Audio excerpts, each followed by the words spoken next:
When you're Jeff Bezos, the guy who built Amazon and has a net worth that could buy a small country, you don't just get married.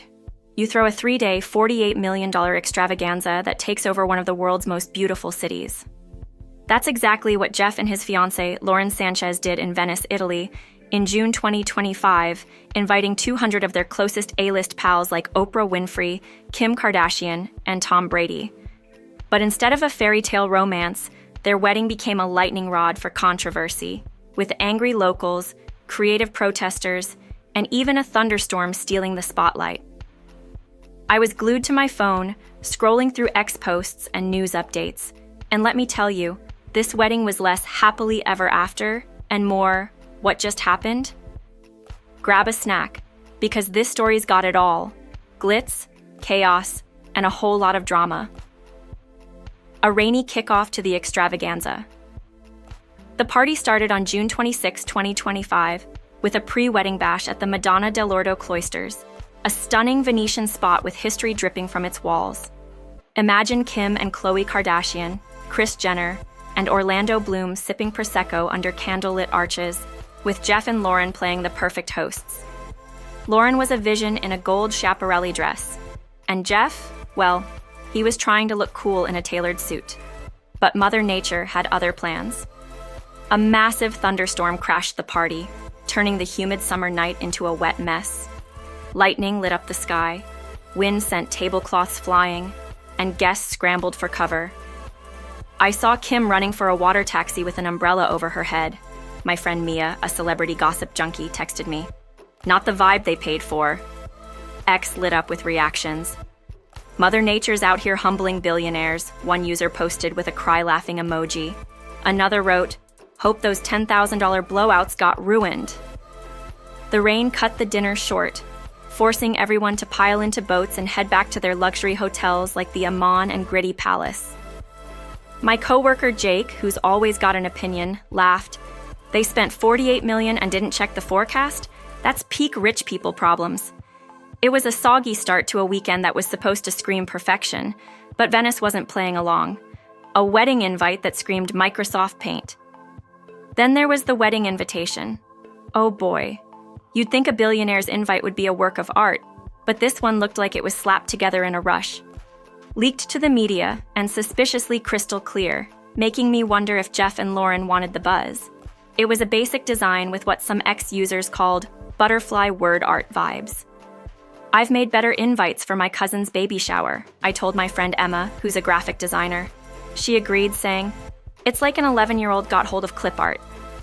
The invite told guests not to bring gifts, because, let's be real, what do you get the guy who owns everything? And instead, donations would be made to Venetian charities on their behalf.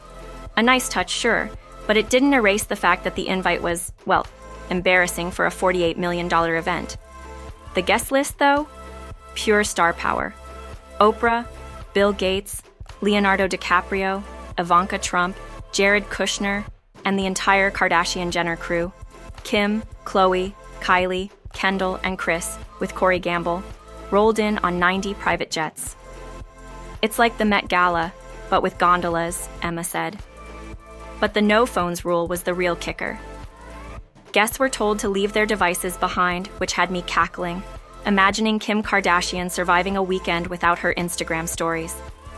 How's she gonna post her outfit of the day? I asked Jake. He shrugged. Billionaires love control, even over selfies. The secrecy, the water taxis with no clear destinations, just trust us and hop on, made it feel like a covert operation, not a wedding. Ivanka's security drama and fashion faux pas. Speaking of Ivanka Trump, she brought her own chaos. Her Secret Service detail, a leftover from her dad's presidency, clashed with Jeff's private security team, causing a logistical nightmare. Canals were blocked, water taxis delayed, and other guests were left waiting as security teams duked it out. It's like two alpha dogs fighting over Venice, Jake said, shaking his head.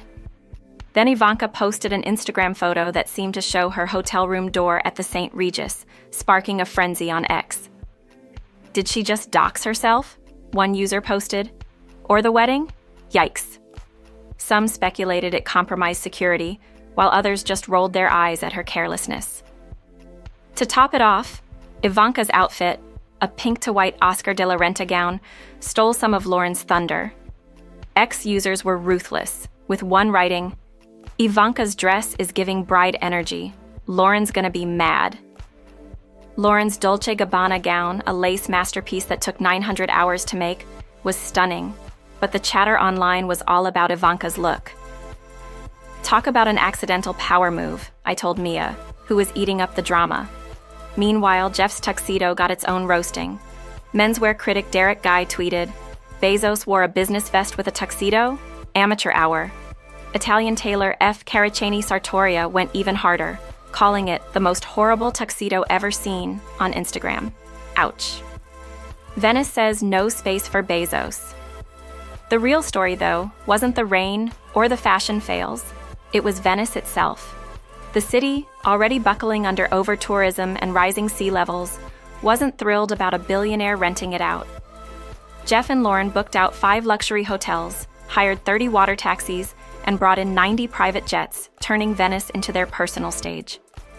Locals, fed up with being pushed out by tourism, fought back with the No Space for Bezos campaign, a cheeky nod to Jeff's Blue Origin space company. Protesters floated a mannequin of Jeff clutching an Amazon box and fake cash down the Grand Canal, hung banners on the Rialto Bridge, and even threatened to fill the canals with inflatable crocodiles to block guest boats. "That would have been iconic," Sophia, my cousin who studied in Italy, said. "Imagine Kim Kardashian stuck behind a giant croc." Greenpeace got in on the action, unfurling a 400-square-meter banner in St. Mark's Square with Jeff's face and the words, "If you can rent Venice for your wedding, you can pay more tax." Extinction Rebellion activists dressed as Robin Hood joined in, chanting, "Bezos fares off," during a 1,000-person march on June 28th.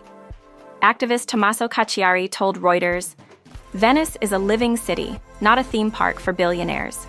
The protests forced Jeff and Lauren to move their final party from the central Scuola Grande della Misericordia to the fortified Arsenale shipyard, a win for the activists. "We made it a nightmare for them," Cacciari said. And I could feel the pride in his words even from my couch in the States. Venice's mayor, Luigi Brugnaro, called the protesters narcissists and said the wedding brought great riches, estimating a $40 million boost to the economy. Jeff and Lauren donated $3 million to local charities, including the UNESCO Venice office, but for many locals, it wasn't enough. "It's a drop in the lagoon for a guy worth $231 billion, Sophia scoffed. On X, the sentiment was raw. "Bezos can afford a 48-meters wedding, but not better wages for Amazon workers," one user posted. Another wrote, "Venice isn't your playground, Jeff. A party, not a marriage." Here's the wildest twist. After all that, Jeff and Lauren might not even be legally married. A Venice official told the Daily Mail their union isn't recognized under Italian law, suggesting they either tied the knot in the US first or planned to later. "Dropping $48 million on a party that's not even official," Emma said, floored. "That's next-level flexing." It made me think of Jeff's divorce from Mackenzie Scott, which left her one of the richest women alive. Maybe he's keeping things vague to protect that fortune. Smart, but shady. The wedding itself, on June 27th at San Giorgio Maggiore, was a spectacle. Lauren's gown made her feel like a princess, she told Vogue, and Matteo Bocelli serenaded them as they walked down the aisle. The final bash at the Arsenale had guests in silk pajamas, with rumors of Lady Gaga and Elton John performing. But the protests, the rain, and the tacky invite overshadowed the glitz.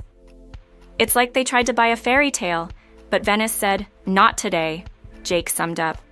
What's the real cost of a billionaire's wedding? Jeff and Lauren's wedding wasn't just about love. It was a power move, a chance to flex their status in a city that's been a symbol of opulence for centuries. But the soggy dinner, the questionable invite, Ivanka's drama, and Venice's rebellion proved even billions can't buy perfection. It's like my family's backyard BBQ when the sprinklers went rogue. We laughed it off, but Jeff and Lauren's millions couldn't dodge the chaos. So, was it the wedding of the century or a billionaire blunder? Drop your thoughts below and subscribe to our newsletter for more spicy takes on celebrity chaos. Let's keep the conversation going.